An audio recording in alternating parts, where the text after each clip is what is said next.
Welcome, everybody, to this very important hearing.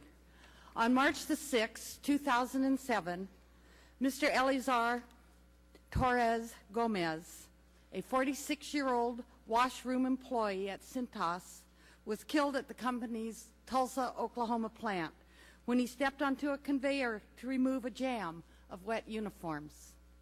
He was then caught by a large robotic conveyor and dragged into a dryer as it continued to operate for 20 minutes at 300 degrees before he was discovered. The death of Mr. Torres Gomez was a preventable tragedy, and that's probably the most tragic part about all of this. It did not need to happen. Emmanuel Torres is here today, the son of Mr. Torres Gomez, and we want to thank you for being here. We know this is hard, but we will learn a lot from you, and we thank you for your courage. It's crucial that we hear from you today to understand what happened to your father and to look at ways to prevent similar tragedies. Many of us on the subcommittee, in fact, every single one of us on the subcommittee, were outraged that Cintas initially sought to blame Mr. Torres Gomez for his own death. Imagine that. Especially since Cintas has its own history of unsafe working conditions. It's for that reason that from the very beginning that we've been concerned with this fatality and the implications that come along with it. In fact, only days after the death of Mr. Torres Gomez, we sent a letter to OSHA asking for a nationwide investigation of Cintas facilities. One of the reasons we wanted OSHA to investigate was because we discovered that Cintas, the largest uniform supplier in North America, with more than 400 facilities employing more than 34,000 people, was actually well aware of the hazard that caused this tragedy and failed to take the necessary steps to prevent such an incident. We have documents, here they are, showing that years before this tragedy, Cintas had experienced at least 3 close calls involving almost the exact same scenario that killed Mr. Torres Gomez. Yet the company had failed to effectively address the problems. An internal memo dated April 30th, 2004, notified company officials, including regional health and safety coordinators, of, and I quote them, an incident that could have resulted in serious injury and possible death. Accompanying this memo was an attachment from then Cintas President Scott Farmer, who is currently the Chief Executive Officer, describing 2 other incidents in the year 2000 where employees had climbed onto working laundry conveyors to clear jams and both fell into a running washer. The problem the company faced was that in order to shut down the shuttle or conveyor belt, the dryer and the unloading conveyor, something that the company was apparently reluctant to do every time there was a jam. Among other measures designed to reduce the risk, the memo promised to discuss with manufacturers retrofitting the equipment so that the shuttle could be completely shut down without shutting everything else down. None of these promises were acted upon at the Tulsa facility.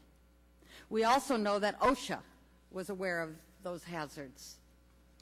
We have a July 7th, 2005 OSHA letter of interpretation alerting employers, workers, and inspectors about the need for fixes such as barriers and barrier guards with interlocks to protect employees from robotic laundry shuttle equipment like that used at the Tulsa plant.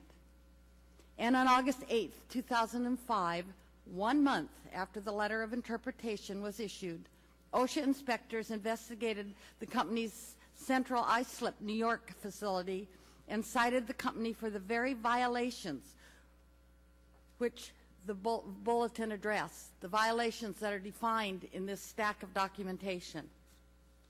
The OSHA citation against Cintas for the tragedy in Tulsa is more than $2.7 million. Actually, the largest OSHA fine ever assessed in the service sector.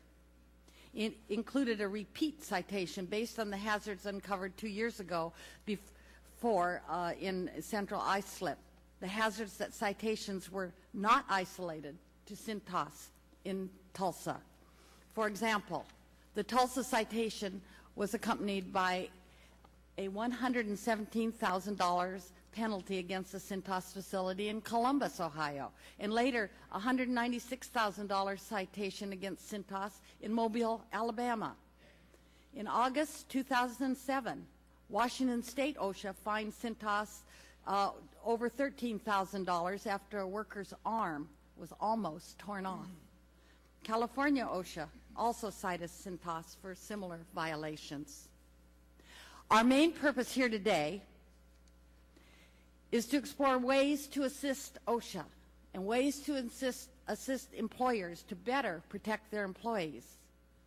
But today we're also interested in looking at the problem of corporations with multiple sites in multiple states, because somewhere the T's aren't being crossed, the I's aren't being dotted, and what happens in one part of one company in one part of a state or another state just doesn't transfer to the other part of the company. It's really short-sighted. Additionally, Cintas officials have visited us. They've come here, they've assured us that they have made significant changes in the company's safety policies. Well, we wanted to hear about those changes, and we regret that scheduling problems made it impossible for any Cintas official to appear before us to describe the actions that they've taken before and after the death of Mr. Torres Gomez. We're also aware that Cintas has challenged OSHA's citations, and we're following with great interest and a lot of concerns the progress of settlement negotiations with OSHA. The problem of ensuring safety at all facilities at large corporations is not, of course, just a problem at Cintas. So as I said earlier, we're looking at corporate-wide investigations and problems.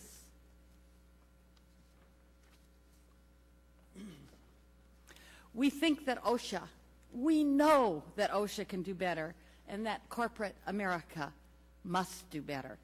We want to know if there are ways to enable OSHA to more effectively hold large employers accountable for compliance throughout their operations and ensure broader abatement of hazards. Are there problems with the Occupational Safety and Health Act itself or in OSHA regulations that prevent OSHA from effectively addressing corporate-wide safety and health problems? We need to know those answers. Can changes in the law or OSHA regulations address these issues? And in addition, we need to know what a good corporate-wide health and multiple location safety program would actually look like. Finally, what else can OSHA do to encourage companies to take more responsibility for their workers' safety and health?